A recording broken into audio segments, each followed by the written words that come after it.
That is federal criminal law. Night after night after night, angry mobs were outside the Supreme Court justices' homes. And in the entire course of it, the Biden Justice Department prosecuted nobody. We had the Attorney General sitting at that table, and multiple Republican senators asked him, why are you not enforcing the law? What they are doing is a crime. And my friend from New Jersey said, it is a lie to say we, the Democrats, condone this. You're not going to believe what just went down in the Senate. Ted Cruz absolutely dismantled Cory Booker in one of the most fiery exchanges we've seen in years, and the entire room was left speechless. This wasn't just politics as usual. This was Cruz standing up for truth, law, and accountability in the face of Democratic hypocrisy. I would challenge, my friend, find a single Democrat senator on this committee holding the Attorney General to account for not enforcing this law. I was here at those hearings, and I do not recall a single Democrat senator saying to the Attorney General,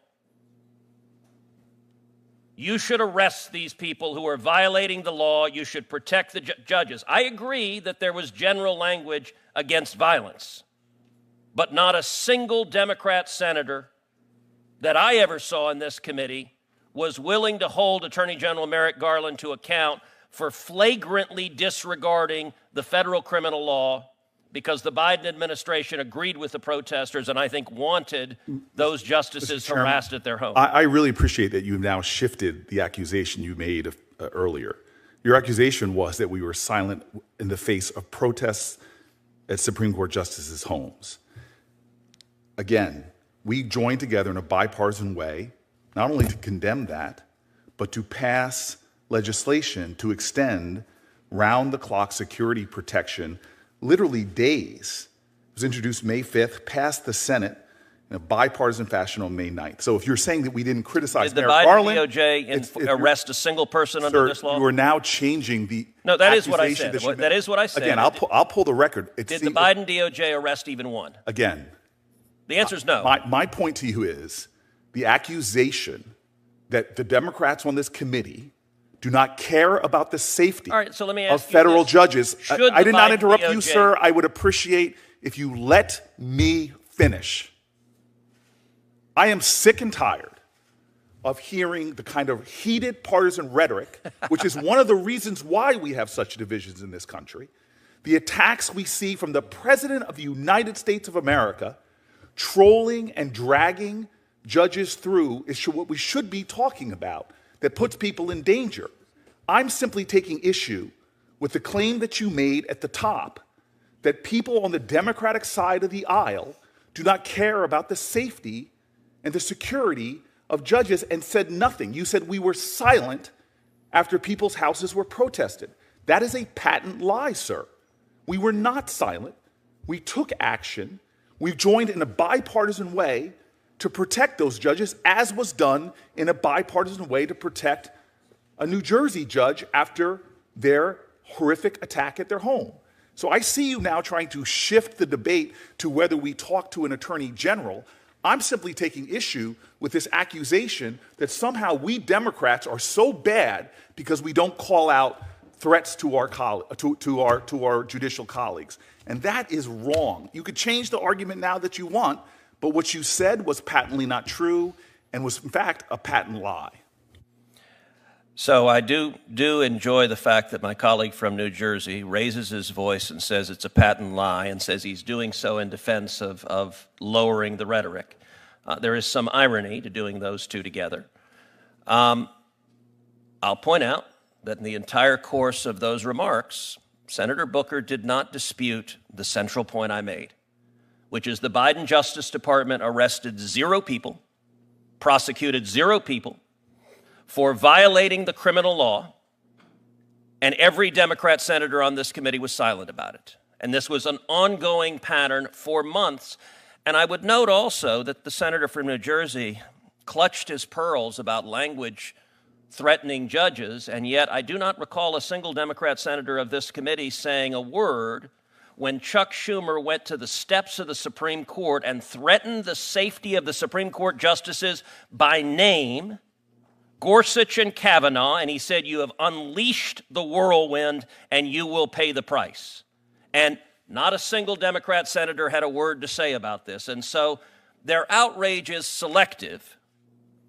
And I will give my colleague from New Jersey a chance to just answer a simple yes-no question. Should the Biden Justice Department have enforced the criminal law against protesting at a justice's home? Yes or no?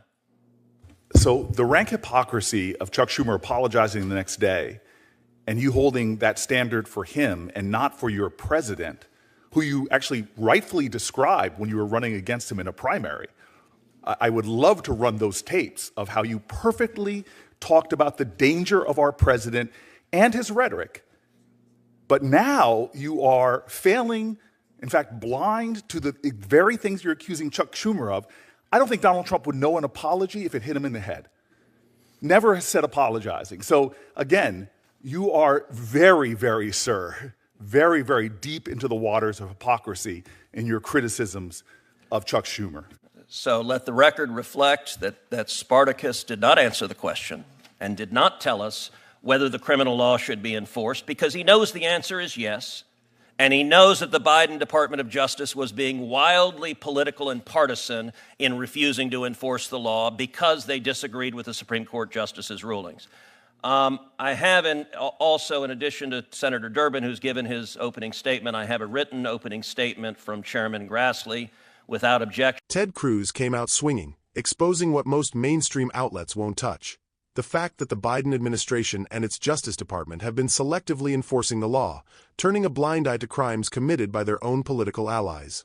Cruz pointed out that radical leftist groups and blue state attorneys general are using the courts as political weapons, shopping around for activist judges who will rubber stamp their agenda. Cruz dropped the receipts. In just 4 months, there have been more nationwide injunctions issued than in the entire 20th century, and most of them came from the same 5 liberal judicial districts. That's not justice. That's coordination. That's manipulation of the legal system to push progressive policies through the back door. Then he took it even further, calling out the blatant hypocrisy of Democrats suddenly pretending to care about protecting judges. Remember when mobs showed up outside the homes of Supreme Court justices after the Dobbs decision? The Biden Justice Department didn't lift a finger. Under federal law, that's a crime. And Cruz reminded everyone that not one single person was arrested or prosecuted. And what did Cory Booker do? He lost his temper. Booker jumped in, shouting and calling Cruz a liar. He claimed Democrats did care about protecting judges, pointing to a bipartisan bill that passed to boost security for the Supreme Court. But here's the thing: Cruz wasn't talking about legislation. He was talking about enforcement. The law was already there, and the DOJ still refused to act. Booker's emotional outburst showed exactly what's wrong in Washington. When Democrats get cornered with facts, they lash out. They don't debate the point. They just accuse, deflect, and virtue signal. Cruz kept his composure, pointing out that Booker never answered the central question: should the DOJ have enforced the law against those protesters? Booker dodged. Cruz didn't stop there. He reminded the Senate that when Chuck Schumer stood on the steps of the Supreme Court and directly threatened Justices Gorsuch and Kavanaugh, not a single Democrat said a word. The selective outrage is the hallmark of the modern Democratic Party. They only care when it benefits them politically. This hearing wasn't just about judges. It was about the weaponization of justice.